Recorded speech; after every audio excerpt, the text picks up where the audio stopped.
Hey cuties, what's up? We are back with some more reactions after dark, and we of course going to be watching the most disturbing home recordings caught on camera 2, obviously by The Void.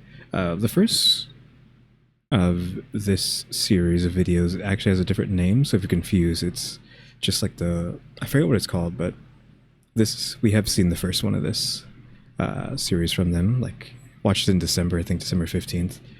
But yeah, I figured I was going to do a back-to-back here, because we did a R.A.D video yesterday. I usually do these every other day, but saw that The Void had a continuation of this, so I was like, you know, I want to do this. It's only 20 minutes, 24 minutes, so we can get a short video in there. This is probably like sub 20 minute video when it's sped up.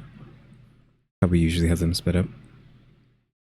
So yeah, no hater comments, no radical break, of course, because this video is too short for that. I think we're just going to get straight into it. You know, like I said, I just wanted to do another video for today after seeing that this was up. Content warning, of course, as usual. And viewer discretion is advised. Strongly advised, apparently. It was August 13th, 2020, in Lancaster, California. Late that night, a security camera at an apartment complex recorded a man dragging a large bag across the property. The footage, recorded by someone's front door camera, shows him pulling it along the ground and eventually moving out of frame. Am I supposed to assume that's a body in there? Could be an animal. Footage itself wasn't particularly alarming at the time, so no one really gave it much attention. But it would end up being crucial for an investigation into one of the most disturbing recent home recordings. The man in the bag. The man seen in that footage was Josimar Cabrera. He was originally from Peru and had moved to the United States with his wife, Shayla Gutierrez Rosillo, and their 3 children. Like many families, they came looking for stability and a better future, eventually settling in Lancaster, California, where they lived together in an apartment complex along Lancaster Boulevard. To people around them, they looked like a normal family trying to build a life. They were raising their children, living in a residential area, and keeping to themselves. But according to Shayla's family, things inside the home were very different. Her mother, Helga Rosillo, later said that Shayla had been dealing with domestic abuse, both physical and verbal. She had also confided in neighbors that he was abusive, and close friends and relatives would also say that Shayla had been talking about leaving the relationship, as she was planning to ask for a divorce, and that she Are we assuming that's why he potentially put her in the bag? intended to file a criminal report against Josimar. Shayla had been in constant contact with her mother, and had only recently video called her during this time. According to her mother, Josimar was listening to their call and appeared angry. Shayla later called her again to say she was taking her children to the park. This was the last time they ever spoke. When her mother tried to call her again sometime later, there was no response. Messages went unanswered, and no one could get in touch with her directly. Her mother reached out to Josimar to ask where Shayla was. He told her that immigration authorities had detained her, but when other family members began asking the same questions, his explanation started to change. Some were told that Shayla had left him for another man. Others were told that she had been involved in an accident. He refused to give details, and no one was able to confirm any version of the story. As the days passed, it became clear that different members of the family were being told different things. With no contact from Shayla, and no consistent explanation for her disappearance, the family reported her missing on August 12th. As the investigation got underway, authorities in Los Angeles County began focusing on the apartment complex where Shayla lived with Josimar and their children. Detectives looked through the surrounding area and started reviewing any available surveillance footage, hoping to piece together a clearer timeline of what had happened. That's when they found footage from the apartment complex itself. The video showed Josimar dragging a large object across the property, wrapped, Of course, in the trash bag, which we already assumed was a body. Now we're assuming it's her body. inside what looked like a large piece of material. The recording placed him outside Large piece of material. the apartment late at night, moving something heavy away from the unit. Then, on August 13th, members of the Montrose Mountain Search and Rescue Team were sent to search parts of the Angeles National Forest. During that search, they located an object consistent with what was seen in the surveillance footage. That material was later confirmed to contain the body of Shayla Cabrera. Why did they search the forest? Like, how did they know they do that? Apartment late at night, moving something heavy away from the unit. Then, on August 13th, members of the Montrose Mountain Search and Rescue Team were sent to search parts of the Angeles National Forest. I don't think they ever reasoned why they went to the forest. They were just a hunch. I guess maybe people are just dumping stuff in the forest normally. Like, obviously you wouldn't, I guess, just send it to the dump, so the forest is, I guess, just the best place to do that kind of stuff over there. During that search, they located an object consistent with what was seen in the surveillance footage. That material was later confirmed to contain the body of Shayla Cabrera. It's so weird the words are being used, like the material, the object, you know, when we're talking about a person. From that point on, homicide investigators began trying to locate Josimar, But when authorities went back to the apartment complex to find him, no one was home. He was I was like, what do you mean you find him? Like, where is he? Where's his kids? He has kids, doesn't he? Where is his kids at? already gone. In the days following Shayla's disappearance, he left California with their 3 children and traveled to Mexico City before continuing to Peru. Okay, so he's just scot-free because he left town? What does his kids have to say? Because I'm assuming this right here is the child. And he's like, oh yeah, we're just going to Peru, question mark. Your mom's not coming, question mark. Do they know what he did, or what? Shayla's disappearance, he left California with their 3 children and traveled to Mexico City before continuing to Peru. When he arrived in Lima, Peruvian authorities were already aware of the situation. Investigations had been opened in the United States, and there were prior complaints involving physical and psychological abuse. Josimar was questioned after landing, but at that point, there was nothing in place that allowed police to hold him. The extradition process was still being worked out, and to the frustration of Shayla's family, he was released. But just a few days later, Josimar went to Interpol headquarters in Lima and turned himself in. Peruvian National Police took him into custody and placed him in preventive detention. That's weird that he turned himself in. Like, he's going through all this trouble to not be caught, but then he's just like, yeah, I'm gonna turn myself in. Why? Because of guilt, I guess? Video released by police showed him in handcuffs, wearing clothing marked with an Interpol insignia.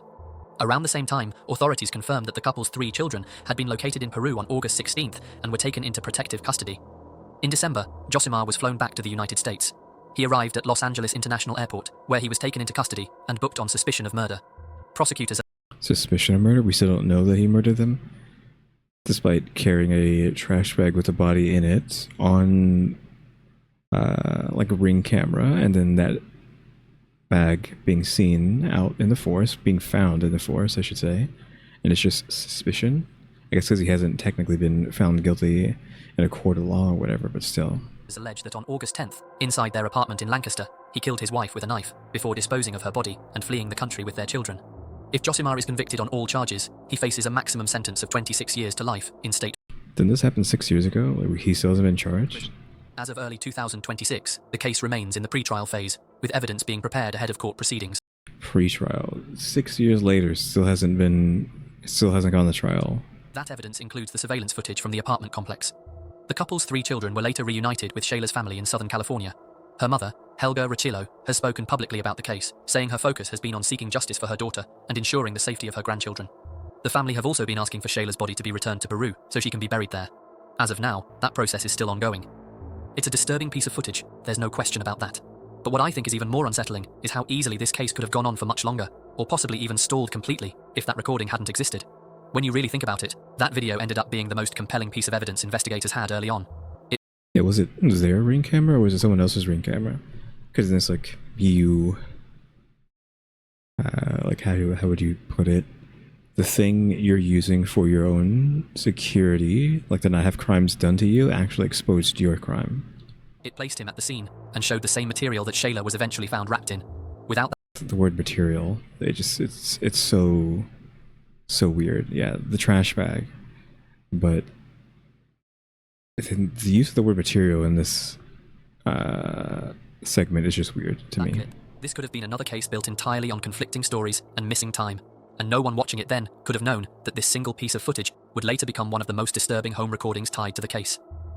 I'm guessing like maybe it's not a trash bag, or there's undisclosed quote-unquote material was used. It just looks like a gray trash bag, but I'm not sure. I mean, that's just unfortunate, because like, why do that other than just being like a horrible person?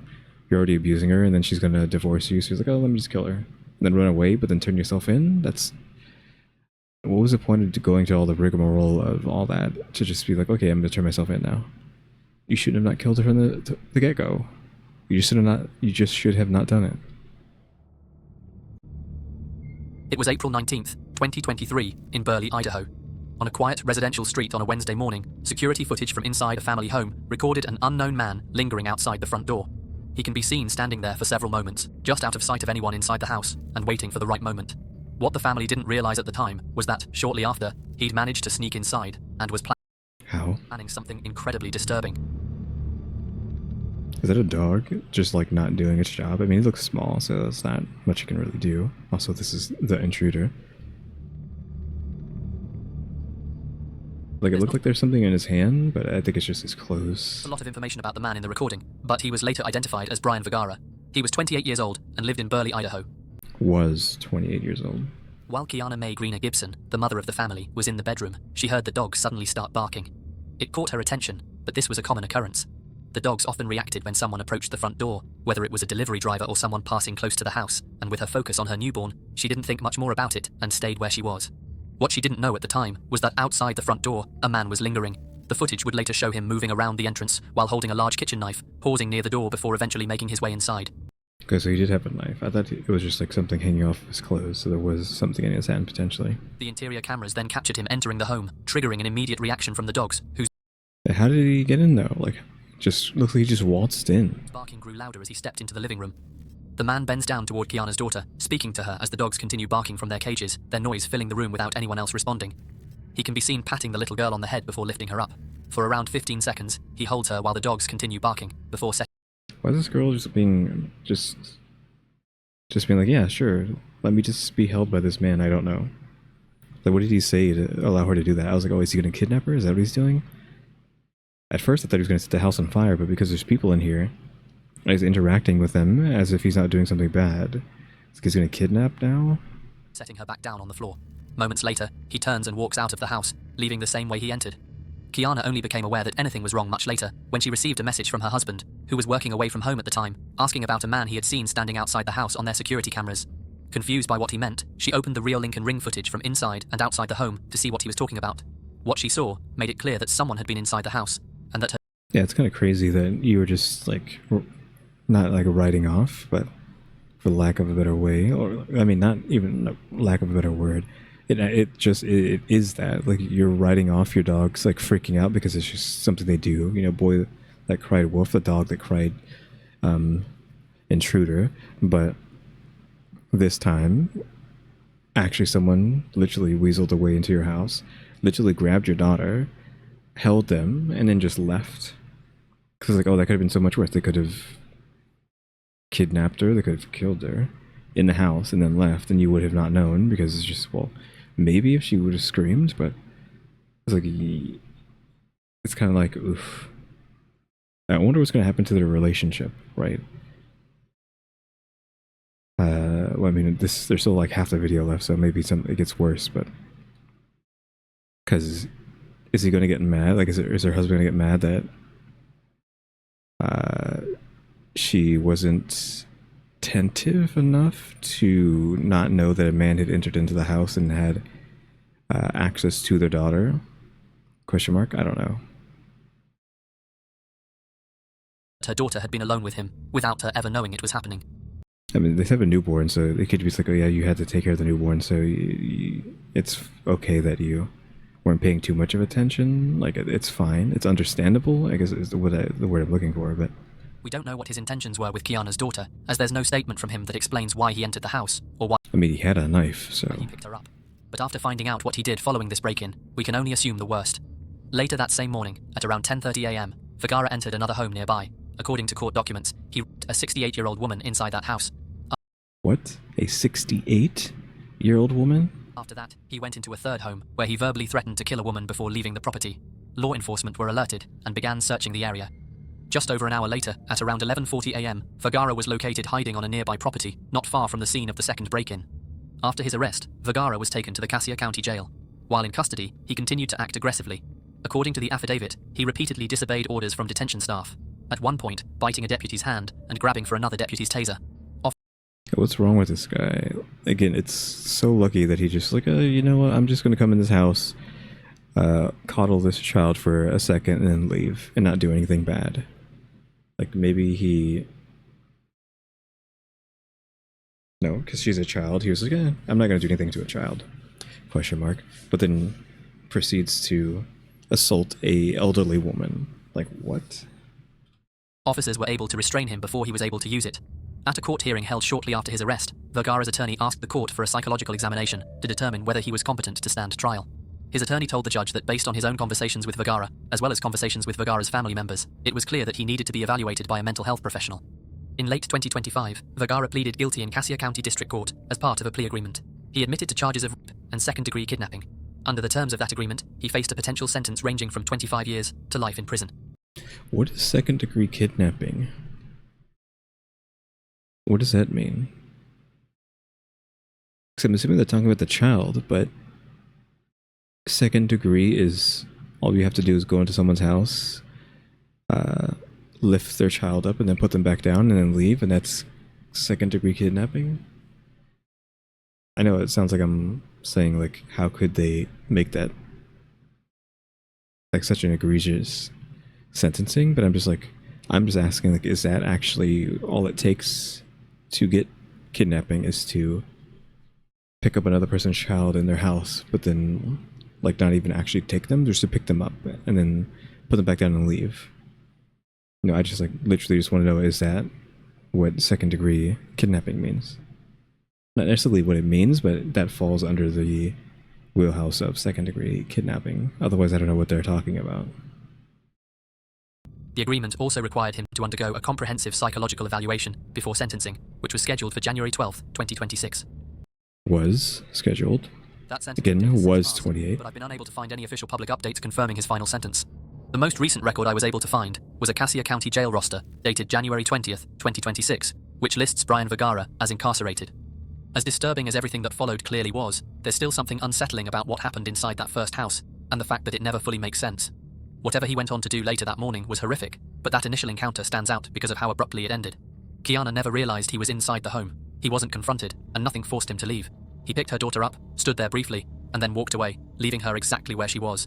Whether his intention was to take her, hurt her, or something else entirely, is something we'll likely never have an answer to.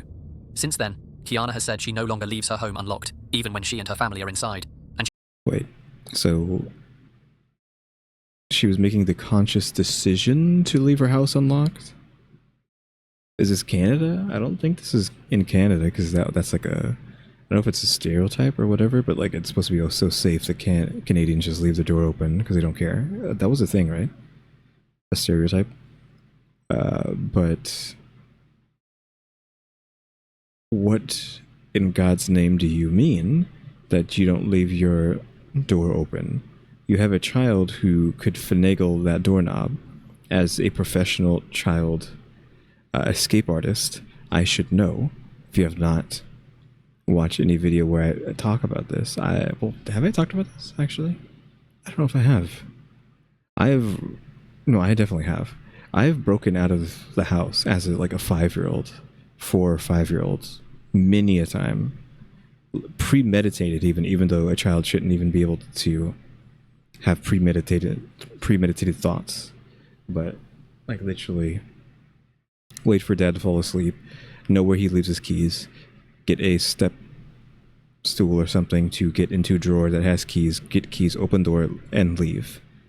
And did that several times.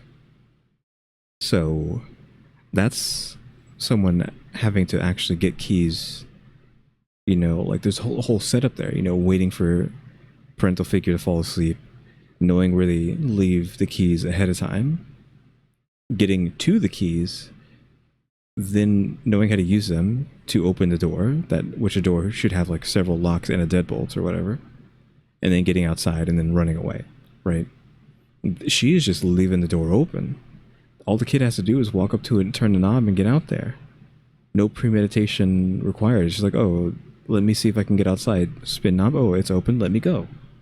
See what's outside, right? Like, what do you mean you just leave the door open?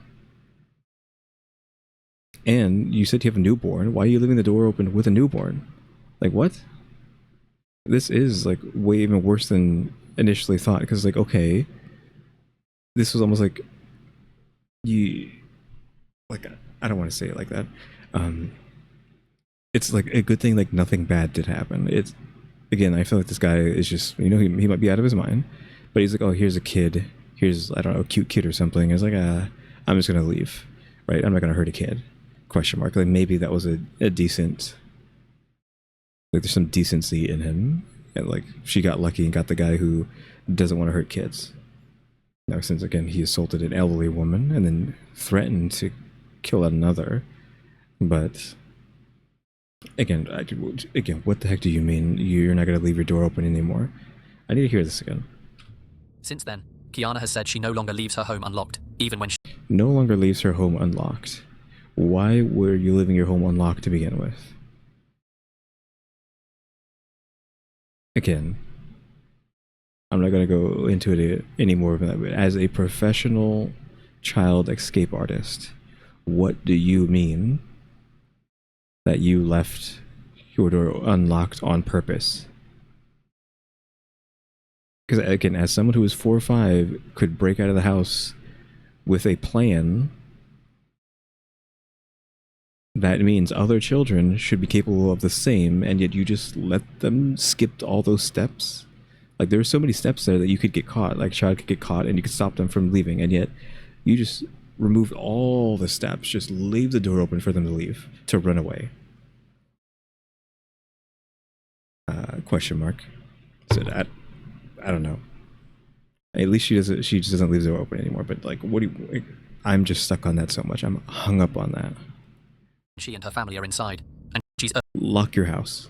urged other parents to take similar precautions. What do you mean urge other parents? They should already know that. Hello? Like, that, all that right there, like, trying really hard not to raise my voice for that and just stay normal, because I want to be like, what do you mean? I just want to yell, like, what do you mean?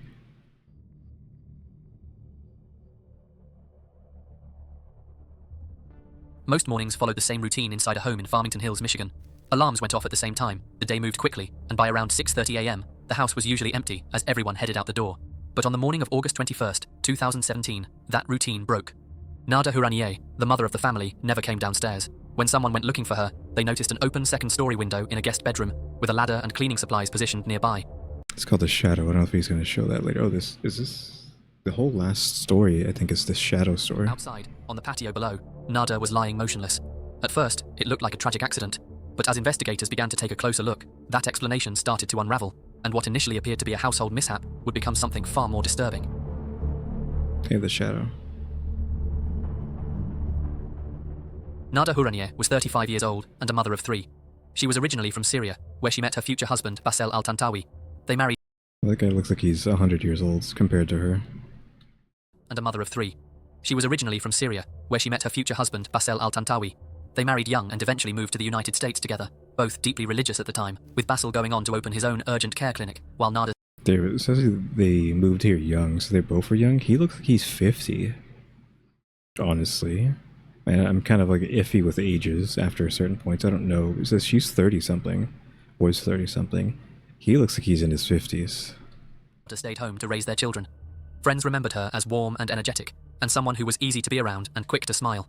As her life in the US settled into place, Nada began wanting more independence than she had before, especially outside of her husband's control. Over time, she started building a life that existed beyond the home. She became a certified fitness instructor at the Franklin Athletic Club in Southfield, where she taught group exercise classes and personal training. Okay, so she's physically fit. I mean, she can probably beat somebody up if they try to do anything, so this is... we already have suspicion on the husband, question mark, with how he worded things earlier, but who knows if that's actually going to be a thing.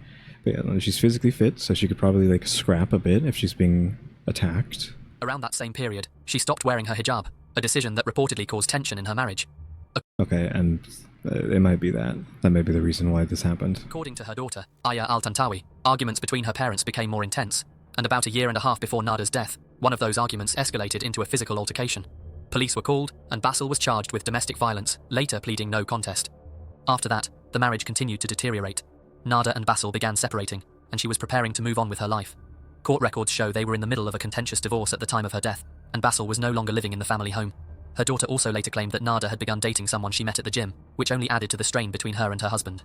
By the summer of 2017, the household was already fractured, and by August 21st, that situation took a sudden and irreversible turn. Nada never came downstairs. When her 14-year-old daughter went to check on her, she found her mother lying on the patio outside the house and called the police. Officers arrived to find Nada's 16-year-old son, Mohammed, attempting CPR. Paramedics were unable to find a pulse, and Nada was pronounced dead at the scene. Mohammed told police the last time he saw his mother was around 8 o'clock the night before. He said she must have fallen while cleaning a window in the second-floor guest bedroom. Yeah, okay, so we're trying to say the son is in on it with the dad? Because now the son is kind of seeming suspicious. Question mark. I mean, obviously we're assuming she fell, but like... Is that enough to kill a person? I don't think they have like 100-story building. You should be able to survive a second floor fall? Question mark. Especially if it's like, do you have enough time to think about like how you're gonna land, like to stop your head from taking a hit or like your neck breaking or whatever the heck would happen if you fell out the window? But I'm assuming she was killed in the house, pushed out the window, and then made it seem like she fell. Inside the house, there was an open window, a ladder set up beneath it, and cleaning supplies nearby, which at first... Is this like the exact thing? Yeah, because you see the step ladder next to the window with the Windex and the bucket and the screen taken off and the ironing board out. I can't tell if that's an iron on the ironing board. It's like a picture-perfect scene that's trying to be spilled out here. Though, at the same time, like, why are you ironing and cleaning the windows at the same time? Because like, at first glance, oh, this makes sense, but it's like, wait, why are you doing both of these things at the same time? First made that explanation seem believable, but once investigators looked more closely, the scene didn't add up. There was no blood where Nada landed, and none on her body. The ladder beneath the window was still standing upright, and despite the height of the fall, she was found lying face up. And the autopsy added further doubt. It confirmed that she didn't die from the fall at all. She had been suffocated first, and she had also been struck in the head, and some of the injuries happened while she was still alive. Yep, I mean, figure that. Others happened after she was already dead, when someone was trying to make it look like an accident. From that point on, investigators became suspicious. The first person they considered was her estranged husband. Even though he wasn't living in the house at the time, that alone didn't rule him out, especially given the history between them and the ongoing divorce. Yeah, I think unfortunately, like maybe he got the son in on it, so they both were, and so it's like it's almost like the house split with the son on the dad's side and the daughter on the mom's side, which I think kind of makes sense for this kind of setting. But that line of inquiry didn't last long. Records showed that Basil was on probation following the domestic violence charge, and he was wearing a tracking device. Data from that device placed him miles away from the home at the time Nada died, effectively ruling him out as a suspect. Attention then turned to Nada's son, Mohammed. Yep. He told investigators that he only learned something was wrong when his sister alerted him to their mother's body on the patio, and that he ran outside to try and help. That explanation didn't immediately conflict with what police knew, but it also didn't answer the growing number of questions surrounding what had happened inside the house. With no clear suspect and a scene that still didn't make sense, investigators continued digging. During that search, investigators discovered a DVR hidden away in the furnace room. Once they recovered it and began reviewing the footage, it became clear that someone had gone out of their way to keep it out of sight. The cameras showed that during the window when Nada died, the only people inside the house were Nada herself, her son Mohammed, and his two younger sisters. No one else entered. Okay, is the shadow. That's what it's called, the shadow, because over on the left side there's a bunch of movement. I'm guessing that's Nadia being killed potentially. And no one else left. One of the cameras captured the guest bedroom, where Nada usually got ready in the mornings. The light in that room was on, and although the camera didn't directly show the window itself, it did capture what was happening indirectly. The light from the room cast shadows onto the grass outside, just below the window. In those shadows, detectives could see the outline of a person with short hair, lifting something heavy toward the window.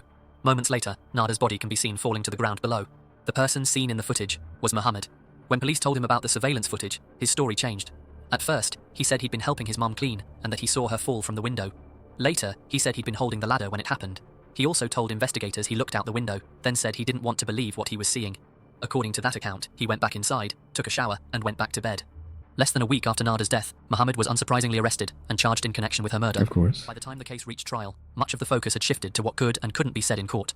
Mohammed's defense attorney, Michael Sciano, fought to keep his early conversations with detectives out of the case, arguing that investigators had fed him possible explanations while questioning him as a minor. The issue was pushed all the way to the Michigan Supreme Court, and in the end, prosecutors agreed not to use those statements, choosing... Oof. Though, are we going to say the dad did this? Because, like, why would the son do it if it wasn't coerced by the dad? Is the dad just going to get off scot-free? Instead to rely on the physical evidence, the footage, and the timeline. While the case was moving toward trial, Aya remained largely in the dark about what had actually happened to her mother. She believed her father had played some role in influencing her brother. Phone records showed that Mohammed and his father had called or texted each other around 20 times on the morning of the death. But beyond that contact, there was nothing concrete tying Basil to the crime, and he was never charged. When the trial began in 2022, prosecutors entered their case on the breakdown of the relationship between Nada and her son. They pointed to messages and phone records, including the fact that Mohammed had saved his mother's contact name in his phone as Dog, as well as his resentment of her no longer wearing the hijab and distancing herself from their religion. So yeah, again, just influence of the dad, influencing the son, which is what I was trying to say earlier about. Makes sense that like the son would be following in his dad's footsteps and the mom in the mom's. this daughter in the mom's footsteps with this kind of scenario that's played out there. Let's just say what I want to say. This religious setting that they're in, that like the son would be following after the dad like this. They also argued that he killed her to stop her from testifying in an upcoming divorce deposition involving his father. Jurors were shown surveillance footage from inside the house, including moments where Muhammad appeared to stop performing CPR, even as he continued counting aloud with the dispatcher on the phone. They also saw the footage of the shadow in the window, along with video from 6 cameras showing movement through different rooms of the house in the early morning hours. In a lengthy closing argument, Assistant Prosecutor John Skaczynski walked the jury through what he described as a pattern of lies and inconsistencies. He pointed out that Muhammad had told police he didn't wake up until after 6 a.m., while phone records showed calls with his father beginning around 4:30. He highlighted the position of Nada's body on the patio, which did not match a fall from the window, and the placement of the ladder and cleaning supplies, which appeared untouched. He also noted changes in Muhammad's account of where he was inside the house, conflicts with the lights seen on the surveillance footage, and testimony from his sister, who said he normally showered at night but was showering that morning. Prosecutors also pointed to items found in the laundry room, including clothes and a rubber mat discovered in the washing machine on the day of the death, which were no longer there the following day. Taken together, they argued, the evidence showed planning, staging, and an attempt to explain away what had happened. But the defense pushed back hard, arguing there was no blood, no DNA, no signs of a struggle, or I mean, wasn't she suffocated? So like, where would of course there would be no freaking blood? or even any direct evidence showing that his client had the physical strength or motive to carry out the crime. I was saying that she was physically fit, so she could scrap if she wanted to, but I don't know if maybe put her bag over her head somehow, snuck up behind her, put a bag over her head, and she just suffocated like that. Because that's what I thought was happening when I saw the shadow. It looked... Yeah, they're saying like it was him pushing her body out the window, so sure, but all the commotion in the shadow looked like someone standing there, then someone getting enveloped by something, which again could have been bag overhead. But you think there would be like a lot of noise if that was the case? I don't know how he did it. In the end, the jury was left to decide which version of events the evidence actually supported. In March 2022, the jury reached its decision. Muhammad was found guilty of first-degree premeditated murder. He continued to deny killing his mother, both during the trial and after the verdict was read. His sentencing was scheduled for September that year. By the time it happened, he had dismissed his legal team and chose to represent himself. The hearing took longer than expected, with Muhammad repeatedly objecting and challenging the court as the proceedings went on. The judge sentenced him to a term of 35 to 60 years in prison. Oh. In delivering the sentence, Didn't go lightly. I'm assuming he was adult by the time he got the sentencing, so he's going to be nearly a senior, potentially, by the time he gets out, if not life in prison. the judge noted that Muhammad still saw himself as the victim in the case, rather than his mother. As of February 2026, prison records show that Muhammad is serving his sentence at Kinross Correctional Facility in Michigan's Upper Peninsula. Oh, just hard stop there. I wasn't expecting just a hard stop like that. But yeah, that was that. How does he... I guess it's only circumstantial of like the body being pushed out the window and assuming that it's him from the silhouette. Like if he wanted to keep trying to be like, okay, I didn't do it. Even though they're like, hey, we can literally see your shadow here, pushing her out of the window. You could, again, try to be like, well, who's to say that's my shadow, right? It's a shadow. You can't use that for anything, but he still got punished anyways. I still think that the dad was in on it, right? But what can you do? With like no evidence, clearly. That's just an unfortunate story. Yep, that is going to be it for today. So yeah, guys, I can't stop saying guys. It still comes out sometimes. So yeah, Kyuuties, thanks for watching. Remember to buy my stickers or think about becoming a member. Subscribe if you haven't subscribed. So we're going to watch time and subscribers. And don't forget we have a throw now as well. And shout out to the members, EmmyStarr, RaleyDrew, and alexgkiller 880. Big Kyuuties, thanks for watching. Tune to the next episode. Like, subscribe, hype, and comments. Know the do. See ya.